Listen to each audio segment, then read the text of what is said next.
There's a realtor's sign swaying in the October wind.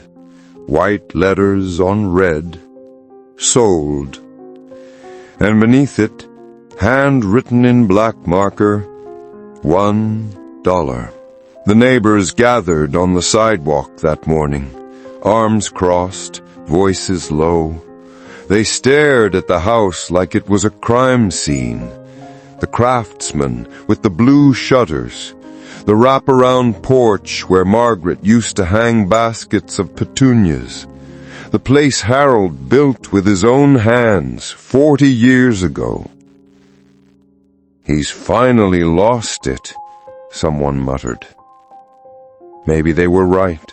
Harold stood on that porch now, his hands shaking as he held the signed paperwork. 78 years old, silver hair catching the light. His eyes, still sharp, watched the young woman step out of her car. Emily, quiet, polite. She didn't look like someone who'd trick an old man. But his son thought otherwise. David's car skidded into the driveway moments later, tires spitting gravel. He slammed the door so hard the house seemed to flinch. He stormed up the steps, his face red, his voice cracking with disbelief. "Dad, what the hell did you do?" Harold didn't answer right away. He just folded the papers carefully, tucked them under his arm, and looked at his son the way fathers do when they've already made peace with something their children can't yet see. "One day," Harold said softly, "you'll understand." David wanted to scream. He wanted to shake him. Instead, he paced the living room like a caged animal, his footsteps echoing on the hardwood Margaret once polished every Sunday. The house smelled like old wood and lemon oil, like memory. "This house is worth $500,000, David said, his voice shaking. "And you sold it for $1? To a stranger?" "She's not a stranger." "You don't even know her." "I know enough." Harold sat down slowly in the armchair by the window, the one Margaret used to read in. Dust floated in the sunlight between them.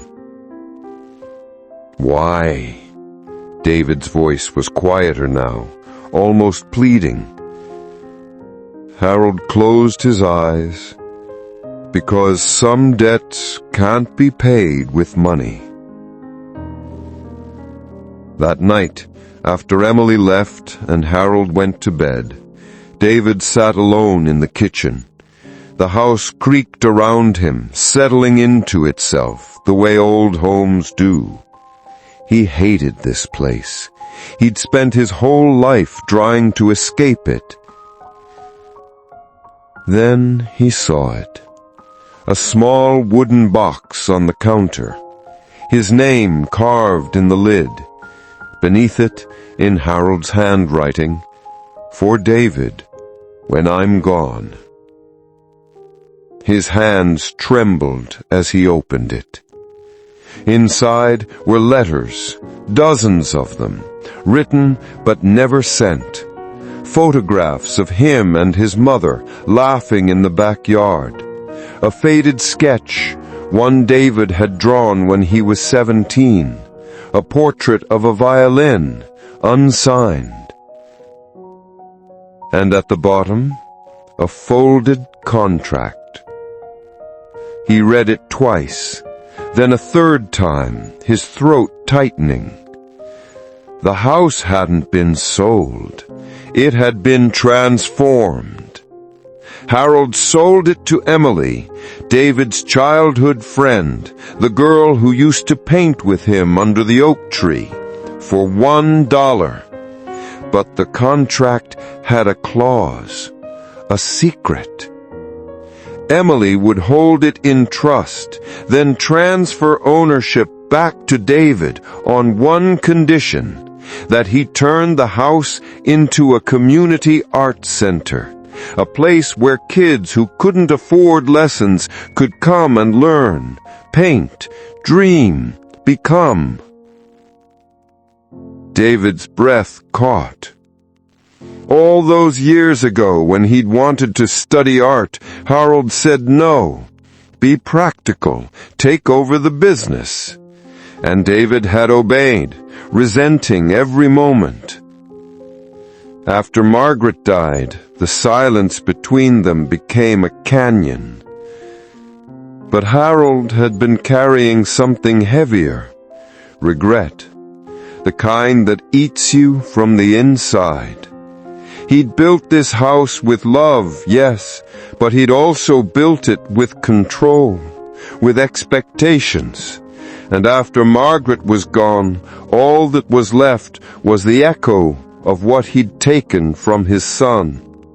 The old man didn't sell his house to throw it away. He sold it to set it free. David rushed upstairs, heart pounding. He pushed open his father's bedroom door. Harold was lying in bed, eyes closed, hands folded on his chest. A faint smile rested on his lips. He was gone.